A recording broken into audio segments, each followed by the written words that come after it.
Hi friends, ಎಲ್ಲರೂ ಹೇಗಿದ್ದೀರಾ? ನಾವು ಇವತ್ತು ಹಲಸಿನಕಾಯಿ ಅಥವಾ ಗುಜ್ಜೆ ಪಲಾವ್ ಮಾಡೋಣ ಬನ್ನಿ. ಇದು ತುಂಬಾ ಚೆನ್ನಾಗಿತ್ತು. ಈಗ ಇದು ಸೀಸನ್ ಕೂಡ, ಓಕೆನಾ? ಇದು ಹೇಗೆ ಮಾಡೋದು ಅಂತ ನೋಡೋಣ ಬನ್ನಿ. ಈರುಳ್ಳಿ, ಟೊಮೆಟೊ, ಶುಂಠಿ, ಮೆಣಸು ಮತ್ತು ಬೆಳ್ಳುಳ್ಳಿನ ತೊಗೊಂಡಿದ್ದೀವಿ. ಆಮೇಲೆ ಚಕ್ಕೆನ ಮಿಕ್ಸರ್ ಜಾರ್ ಒಳಗಡೆ ಹಾಕ್ಕೊಳ್ಳಿ. ಆಮೇಲೆ ಶುಂಠಿನೂ ಸಹ ಅದರೊಳಗಡೆ ಹಾಕ್ಕೊಳ್ಳಿ. ನಿಮಗೆ ಎಷ್ಟು ಖಾರ ಬೇಕೋ ಅಷ್ಟು ಮೆಣಸನ್ನ ಹಾಕ್ಕೊಳ್ಳಿ, ಬೆಳ್ಳುಳ್ಳಿನ ಹಾಕ್ಕೊಳ್ಳಿ. ಆಮೇಲೆ 4 ಲವಂಗ ಹಾಕ್ಕೊಳ್ಳಿ. ಆಮೇಲೆ ಸ್ವಲ್ಪ ಜೀರಿಗೆನ ಹಾಕ್ಕೊಳ್ಳಿ ನೋಡಿ. ಆಮೇಲೆ 2 ಏಲಕ್ಕಿ ಹಾಕ್ಕೊಳ್ಳಿ. ಇದೀಗ ಸೀಸನ್ ಆಗಿರೋದ್ರಿಂದ ನೀವು ಇದನ್ನ ಮಾಡ್ಕೊಳ್ಬಹುದು. ಒಂದು ಅರಿಶಿನ ಹಾಕ್ಕೊಳ್ಳಿ ಸ್ವಲ್ಪ. ಆಮೇಲೆ ಇದಕ್ಕೆ ಕೊತ್ತಂಬರಿ ಸೊಪ್ಪನ್ನು ಹಾಕ್ಕೊಳ್ಳಿ ಮತ್ತು ರುಚಿಗೆ ತಕ್ಕಷ್ಟು ಉಪ್ಪನ್ನು ಹಾಕ್ಕೊಳ್ಳಿ. ಆಮೇಲೆ ನೀವು ಇದಕ್ಕೆ ನಿಮ್ಗೆ ಎಷ್ಟು ಬೇಕೋ ಅಷ್ಟು ಹುಳಿನ ಸೇರಿಸ್ಕೊಳ್ಳಿ. ಆಮೇಲೆ ಸ್ವಲ್ಪ ನೀರನ್ನು ಹಾಕ್ಕೊಂಡು ರುಬ್ಕೊಂಡು ಇಟ್ಕೊಳ್ಳಿ. ಈಗ ನಾವು ಕುಕ್ಕರ್ನಲ್ಲಿ ಒಗ್ಗರಣೆ ಮಾಡ್ಕೊಳ್ಳೋಣ. ಅದಕ್ಕೆ ನಾವು ಸ್ವಲ್ಪ ಆಯಿಲ್ ಮತ್ತು ತುಪ್ಪನ ಹಾಕ್ಕೊಳ್ಳಿ. ಆಮೇಲೆ ಎಲೆನ ಹಾಕ್ಕೊಳ್ಳಿ. ಆಮೇಲೆ ಸ್ವಲ್ಪ ಕಲ್ಲು ಹೂವನ್ನ ಹಾಕ್ಕೊಳ್ಳಿ.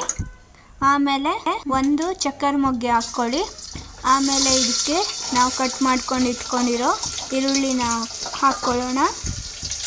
ಆಮೇಲೆ ಇದನ್ನ ಚೆನ್ನಾಗಿ ಫ್ರೈ ಮಾಡ್ಕೊಳ್ಳಿ. ಸ್ವಲ್ಪ ಹೊತ್ತು ಫ್ರೈ ಮಾಡ್ಕೊಂಡಾದಮೇಲೆ ನಾವು ಇದಕ್ಕೆ ಟೊಮೆಟೊನ ಸೇರಿಸೋಣ.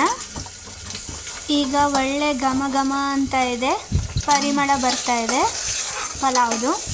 ನಿಮಗೆ ಎಷ್ಟು ಬೇಕೋ ಅಷ್ಟು ಕಾಬೂಲ್ ಕಡಲೆನ ಹಾಕ್ಕೊಳ್ಳಿ.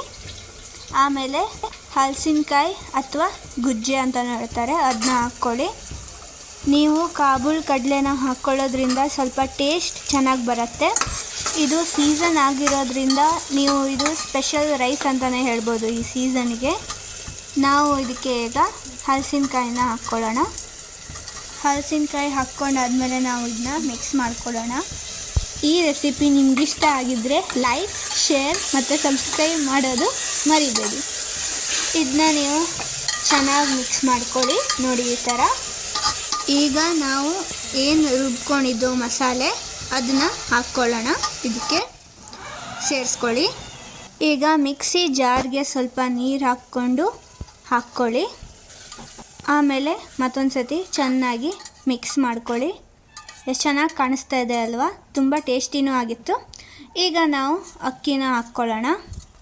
ನಾವು ಇಲ್ಲಿ 2 ಗ್ಲಾಸಷ್ಟು ಅಕ್ಕಿನ ಹಾಕ್ಕೊಂಡಿದ್ದೀವಿ. ಆಮೇಲೆ ಇದನ್ನ ನೀವು ಮತ್ತೊಂದು ಸತಿ ಮಿಕ್ಸ್ ಮಾಡ್ಕೊಳ್ಳಿ ಈ ಥರ. ಆಮೇಲೆ 4 ಗ್ಲಾಸು ನೀರನ್ನ ಹಾಕ್ಕೊಂಡಿದ್ದೀವಿ. ಆಮೇಲೆ ನೀವು ಮೇಲ್ಗಡೆಯಿಂದ ಕೊತ್ತಂಬರಿ ಸೊಪ್ಪನ್ನು ಹಾಕ್ಕೊಳ್ಬಹುದು. ಇದು ಮತ್ತಷ್ಟು ಟೇಸ್ಟ್ ಕೊಡುತ್ತೆ ನಿಮಗೆ. ಆಮೇಲೆ ಸ್ವಲ್ಪ ಮಿಕ್ಸ್ ಮಾಡ್ಕೊಳ್ಳಿ. ಆಮೇಲೆ ನೀವು ಇದನ್ನ ಸ್ವಲ್ಪ ಹೊತ್ತು ಹಾಗೆ ಬಿಡಿ ನೋಡಿ, ಈ ಥರ ಇದು ಕುದಿಬೇಕು. ಆಮೇಲೆ ನೀವು ಕುಕ್ಕರ್ನ ಕ್ಲೋಸ್ ಮಾಡಬಹುದು. ಕ್ಲೋಸ್ ಮಾಡಿಬಿಟ್ಟು 2 ವಿಸಿಲ್ ಹೊಡಿಸಿ ನೋಡಿ. ಈಗ ನಮ್ಮ ಹಲಸಿನಕಾಯಿ ರೈಸು ರೆಡಿ ನೋಡಿ. ಎಷ್ಟು ಚೆನ್ನಾಗಿ ಕಾಣಿಸ್ತಾ ಇದೆ ಅಲ್ವಾ? ಚೆನ್ನಾಗಾಗಿತ್ತು, ಒಂಥರ ಸ್ಪೆಷಲ್ಲಾಗಿ ಚೆನ್ನಾಗಾಗಿರುತ್ತೆ. ಹಲಸಿನಕಾಯಿ ಸೀಸನ್ನಲ್ಲಿ ಮಿಸ್ ಮಾಡದೆ ಇದನ್ನ ಮಾಡ್ಕೊಳ್ಳಿ ನೀವು. ಇಷ್ಟೇ ಆಗಿತ್ತು ಈ ವಿಡಿಯೋದಲ್ಲಿ. Thank you for watching.